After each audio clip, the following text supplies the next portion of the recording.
Hello everyone, once again आपका स्वागत है यूबॉर्न एकेडमी में। आज के इस वीडियो हम फिजिक्स के 25 मोस्ट इंपॉर्टेंट क्वेश्चन आंसर को डिस्कस करेंगे, जो कि आपके आने वाली जो परीक्षाएं हैं उनके लिए महत्वपूर्ण हो सकते हैं। जिसने चैनल को अभी तक सब्सक्राइब नहीं किया वो सब्सक्राइब कर लें ताकि आपको पूरी वीडियो मिलते रहे। चलिए शुरू करते हैं। Question number first, which electromagnetic radiation is used for satellite communication? किस विद्युत चुंबकीय विकिरण का प्रयोग उपग्रह संचार के लिए किया जाता है?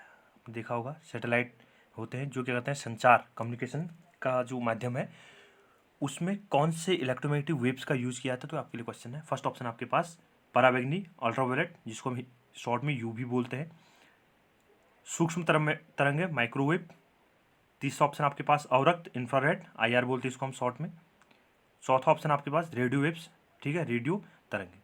तो इसका जो करेक्ट ऑप्शन है वो है ऑप्शन नंबर सेकंड, सूक्ष्म तरंगे यानी माइक्रोवेव का उपयोग दूर संचार वाले जो सैटेलाइट होते हैं उसमें किया जाता है। ऑप्शन नंबर 2 आपके लिए, optical fibres are based on the phenomenon of, प्रकाशी तंतु किस परिघटना पर आधारित है?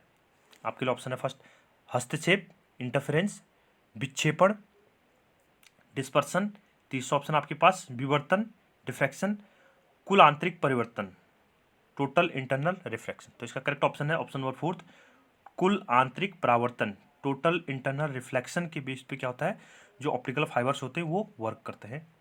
Question number 3, a metal plate with a circular hole at the centre is heated, what will happen to the area of the whole?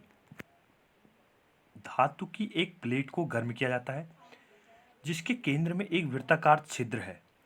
छिद्र के क्षेत्र के साथ क्या होगा? देखो हम क्या कर रहे हैं, टेम्परेचर बढ़ा रहे हैं, तो एक क्या हमारे पास सर्कुलर प्लेट है, इस सर्कुलर प्लेट में क्या है, यहाँ पर होल है। अगर हम टेम्परेचर बढ़ाएंगे तो ये जो होल है इस होल पर क्या परिवर्तन जाएगा, ये होल बढ़ेगा या कम होगा, ये आपको बताना है। तो फर्स्ट ऑप्शन आपके पास बढ़ेगा इंक्रीजेज, घटेगा डिक्रीजेज, समान रहेगा remain constant. Option number fourth आपके पहले बढ़ेगा और फिर कम हो जाएगा, will increase first then decrease. तो इसका जो करेक्ट ऑप्शन है वो है हमारे पास ऑप्शन नंबर फर्स्ट बढ़ेगा इंक्रीजेस, ठीक है। तो इसका होल का जो साइज होगा वो भी क्या होगा, इंक्रीज किया जाएगा। What is the value of escape velocity for earth? पृथ्वी के लिए प्लाइन वेग का मान क्या है? आपको याद होगा, आपने पहले ही पढ़ा होगा फिजिक्स 9-10 की जो फिजिक्स आती है तो उसमें ये क्वेश्चन बहुत बार पूछा जाता है।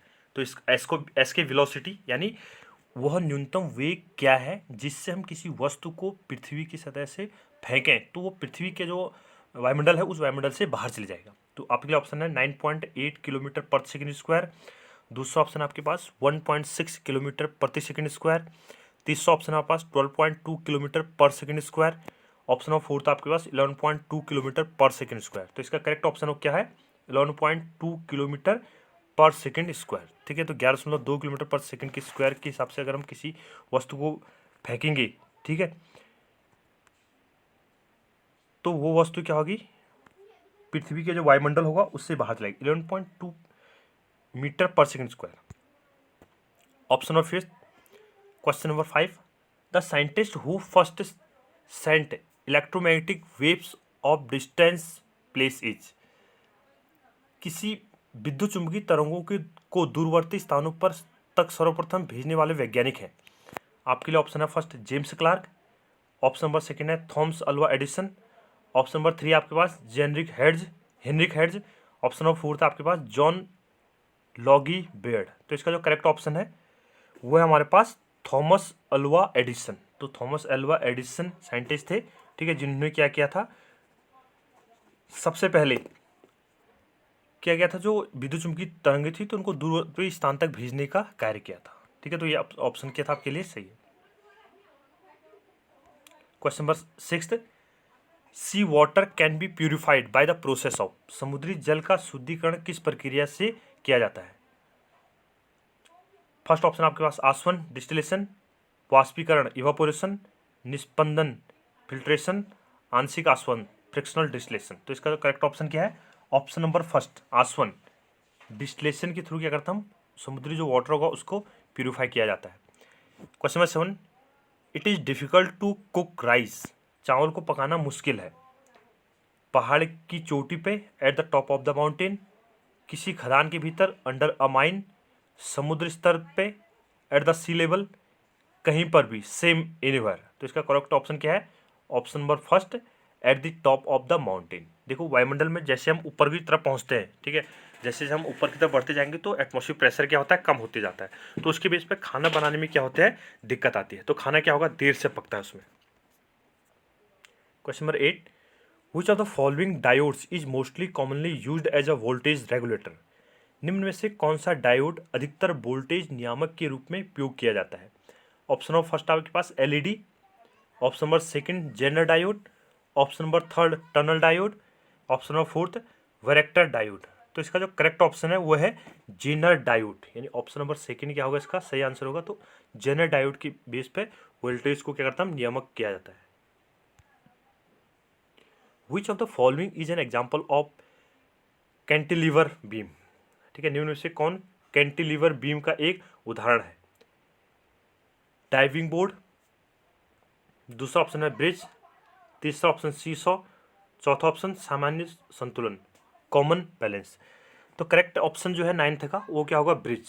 ठीक है, तो ब्रिज जो होगा जो कैंटिलेटर बीम का एक उदाहरण माना जाता है। Question number 10, a mirage occurs because of?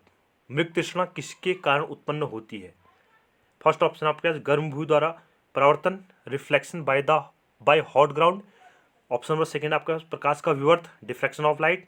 Option number third है प्रकाश का हस्तक्षेप, interference of light. Option number fourth आपके पास वायु की परतों द्वारा कुल आंतरिक परावर्तन, total internal reflection by layers of air.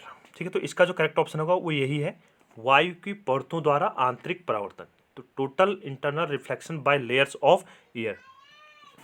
Question number 11, atomic power plants work on the principle of? परमाणु विद्युत संयंत्र किस सिद्धांत पर कार्य करता है? फर्स्ट आपके पास ऑप्शन विखंडन फ्यूजन, दूसरा ऑप्शन आपके पास संलयन फ्यूजन, तीसरा ऑप्शन आपके पास तापी दहन thermal combustion, option number fourth आपके पास उपरोक्त तीनों के संयुक्त प्रभाव से। यानी क्या होगा? फ्यूजन फ्यूजन फिजन फ्यूजन और थर्मल कंबसन के बेस पे। तो इसका जो करेक्ट ऑप्शन होगा वो है हमारे पास विखंडन, यानी फिजन फिजन के बेस पे क्या होगा? एटॉमिक जो पावर प्लांट है वो वर्क करता है। Question number 12, a body sitting is an open car moving with the constant speed towards a ball straight. इसको स्पेलिंग थोड़ा गलत होगी, टुवर्ड्स हो गया, थ्रो THROW, थ्रो है, फेंका जाता है, throw. A ball straight up into the air the ball falls. एक समान गति से चल रही किसी खुली कार में एक लड़का गेंद को ऊपर की तरफ हवा में उछालता है, तो गेंद कहाँ गिरेगी? ये आपके लिए क्वेश्चन है। ठीक है, ये थ्रोज है, THROSS एक कैसे कट कर दीजिएगा। पहला ऑप्शन आपके पास उसके पीछे बिहाइंड हिम, उसके हाथों में इनटू हिज हैंड, उसके सामने इन फ्रंट ऑफ हिम, उसके बगल में बाय हिज साइड। तो क्वेश्चन क्या होगा? उसके पीछे की ओर क्या होगी? बॉल गिरेगी, बिहाइंड हिम, क्योंकि तब तक जब तक वो बॉल नीचे आएगी तब तक क्या होगा? वो उससे आगे निकल चुका होगा। Question number 13, which layer of the earth's atmosphere reflect back the radio waves to the earth surface?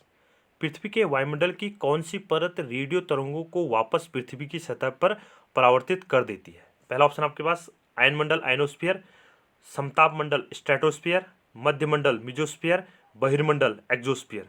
तो इसका जो करेक्ट ऑप्शन है वो है ऑप्शन नंबर फर्स्ट आयनोस्फीयर, आयन मंडल की बेस पे पॉसिबल है।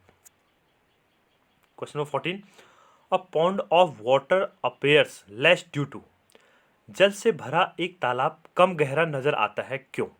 आपने देखा होगा जल की हम गहराई, मतलब समुद्र है, समुद्र में या फिर जल जो भी कोई चीज़ है तो उसकी गहराई कितनी है तो उसको हम जनरली नहीं माप पाते। तो इसका रीजन क्या है वो आपको देना। परावर्तन रिफ्लेक्शन, विवर्तन डिफ्रैक्शन, अपवर्तन रिफ्रैक्शन, ध्रुवीकरण पोलराइजेशन। तो उसका जो करेक्ट ऑप्शन होगा वो होगा अपवर्तन, यानी रिफ्रैक्शन के बेस पे क्या होता है उसकी दूरी क्या होगी? हमें कम दिखाई देगी। जैसे सिक्का होता है पानी में तो वो भी क्या होता है? थोड़ा सा ऊंचा दिखाई देता है। तो ये क्या होगा? रिफ्रैक्शन के बेस पे पॉसिबल है। Question 15, the metal used to make lightning conductor is? बिजली चालकों के निर्माण हेतु प्रयुक्त धातु है लोहा आयरन, सिल्वर चांदी, कॉपर तांबा, एल्यूमिनियम एल्यूमिनियम। तो इसका जो करेक्ट ऑप्शन होगा वो क्या है? ऑप्शन नंबर 3 तांबा। ठीक है, तो बिजली चालकों के निर्माण हेतु प्रयुक्त धातु कौन सी की जाती है? तांबा। वैसे सिल्वर भी है लेकिन सिल्वर थोड़ा क्या है? कॉस्टली।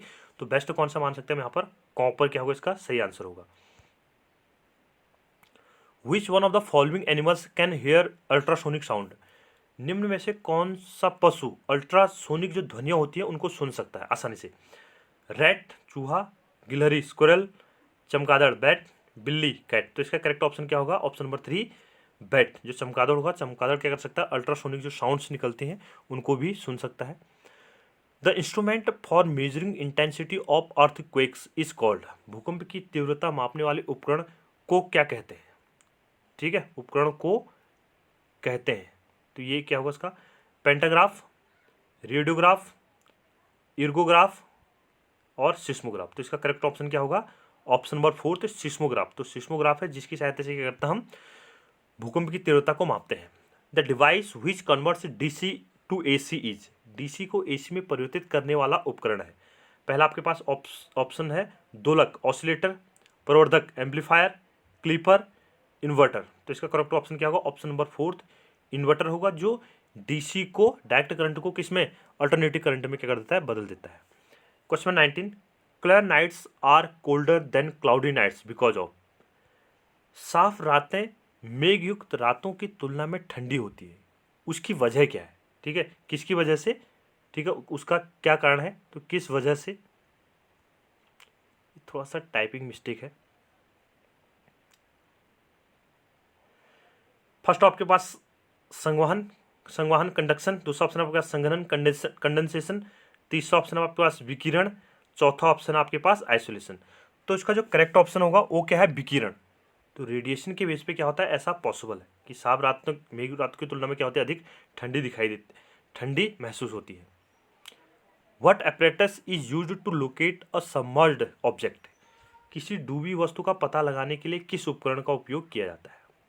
पहला ऑप्शन रडार, सोनार, कासर, पल्सर। तो इसका करेक्ट ऑप्शन क्या होगा? सोनार। तो पानी में जो डूबी हुई वस्तु होती है, ठीक है, तो उनमें हम सोनार लगाते हैं, तो वो ऊपर की जो वस्तु होती है उनका पता दिया जाता है। ठीक है, जैसे नाव चलती हैं या फिर शिप चलते हैं तो उनमें इस तरह का यंत्र लगाया जाता है। What is colour of light related to, प्रकाश के रंग का संबंध किससे है? एम्पलीट्यूड आयाम, गुणवत्ता क्वालिटी, आवृत्ति फ्रीक्वेंसी, वेग वेलोसिटी। तो करेक्ट ऑप्शन क्या होगा? आयाम। यानी जो एम्पलीट्यूड होगा, एम्पलीट्यूड से संबंध क्या होगा? लाइट का क्या होगा? संबंध होगा। एम्पलीट्यूड इसका करेक्ट ऑप्शन है। Question number 22, what is the orbital velocity of Jio stationery satellite, भू स्थिर उपग्रह का कक्षीय वेग क्या है? 4.15 किलोमीटर पर सेकेंड, 2.78 किलोमीटर पर सेकेंड, 3.08 किलोमीटर पर सेकेंड, 6.80 किलोमीटर पर सेकेंड। तो option number 3 is the correct.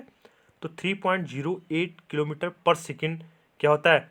कक्षीय वेग होता है। भूस्थिर जो उपग्रह होते हैं उनका कक्षीय वेग होगा।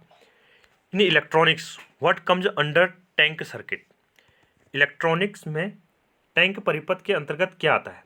फर्स्ट ऑप्शन है आपका प्रतिरोध तथा प्रेरकत्व, resistance and inductance. Option number second आपके पास प्रतिरोध तथा क्षमता, resistance and capacity. Option number 3 आपके पास क्षमता और प्रेरकत्व, capacity and inductance. Option number 4 आपके पास प्रतिरोध, क्षमता और प्रेरकत्व, रेजिस्टेंस, कैपेसिटी एंड इंडक्टेंस। तो इसका जो करेक्ट ऑप्शन है वो है हमारे पास क्षमता और प्रेरकत्व। ठीक है, तो कैपेसिटी एंड इंडक्टेंस, ये वाला जो ऑप्शन नंबर 3 है ये क्या होगा? सही आंसर इसका। Question number 24, the mass of a star is 2 times the mass of the sun, how it is come to an end, किसी तारे का द्रव्यमान सूर्य के द्रव्यमान से दोगुना होता है, इसका अंत कैसे होगा? ठीक है, तो आपके लिए क्वेश्चन है, अच्छा क्वेश्चन है। फर्स्ट ऑप्शन आपके पास black hole, option number second आपके पास सफ़ेद वामन व्हाइट डॉर्फ, ऑप्शन नंबर 3 है आपके पास न्यूट्रॉन स्टार, ऑप्शन नंबर 4 आपके पास लाल दानव या रेड जाइंट। तो करेक्ट ऑप्शन क्या है? ऑप्शन नंबर 3 न्यूट्रॉन स्टार क्या होगा? इसका सही आंसर है। आज के वीडियो का लास्ट क्वेश्चन है, if the diameter of a capillary is doubled then the rise of water in it will be, यदि किसी केशिका का व्यास 2 गुना कर दिया जाए तो इसमें जल की वृद्धि होगी। ठीक है, ये आपके पास क्या है? कैपिलरी। तो इसका व्यास क्या कर दिया? 2 गुना कर दिया जाए, कैपिलरी का डायमीटर 2 गुना कर दिया जाए तो उसमें पानी कितनी हाइट तक पहुंचेगा? आपसे क्वेश्चन पूछेगा। 2 गुना, पानी भी 2 गुना बढ़ जाएगा, आधा हो जाएगा, 4 गुना हो जाएगा, या उसमें कोई भी परिवर्तन नहीं होगा। तो इसका जो सही ऑप्शन है वो क्या होगा? हाफ। ठीक है, अगर कैपिलरी की जो ये कैपिलरी है, फाइन ट्यूब होती है कैपिलरी, तो इसका डायमीटर क्या कर दिया, डबल कर दिया। अभी इतना था तो इतना कर दिया। तो अभी तक मान लो ये इसका लेवल था, वाटर लेवल, तो यहाँ तक चढ़ रहा था, तो ये इसके आधे तक क्या होगा, अब नेक्स्ट स्टेज पे क्या होगा, पानी ऊपर चढ़ेगा। तो हाफ क्या होगा इसका सही आंसर है। Thank you. वीडियो को लाइक कीजिए, शेयर कीजिए और